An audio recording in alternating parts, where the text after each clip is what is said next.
I wanted to be a doctor in college, but organic chemistry decided otherwise for me. So I switched to kinesiology, which is the study of human movement, because I like sports and I like science.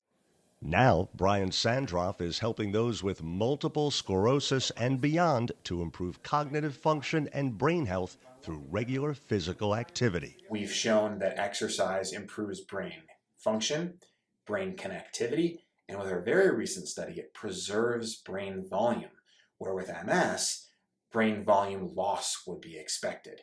At Kessler Foundation, Sandroff is a cognitive performance researcher. He's developed clinical trials measuring how a participant's aerobic and resistance exercise impacts their cognition. The outcome that I'm most excited about is how our long-term exercise study has preserved brain volume in people with MS, because this may provide the preliminary data necessary to consider exercise training as a way that potentially modifies the way that the disease progresses.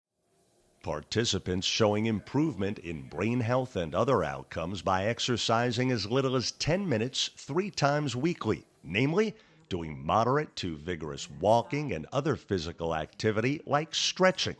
And we're starting to provide this tidal wave of evidence that may result in exercise or physical activity specific guidelines for improving cognition and brain health in people with MS over time, as that's our main goal. Another objective is improving participants' quality of life. Reduction in fatigue, reduction in depressive symptoms, improvements in community participation as well. And this mind-body connection could reap benefits well outside the MS community. It can work for people with traumatic brain injury. We're doing some research there right now. It can work for people with stroke. We're doing some research there now as well.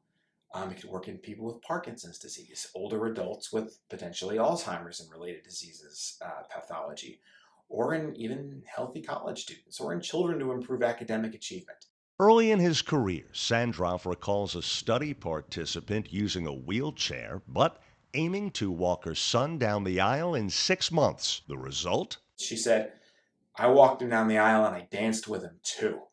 I mean, I'm getting chills saying that, but it is something I remember on every bad day I have, such that our research has benefited individual people with MS and has made lifelong memories for them. For our research to have that kind of impact on a personal level uh, keeps me doing what I'm doing every single day.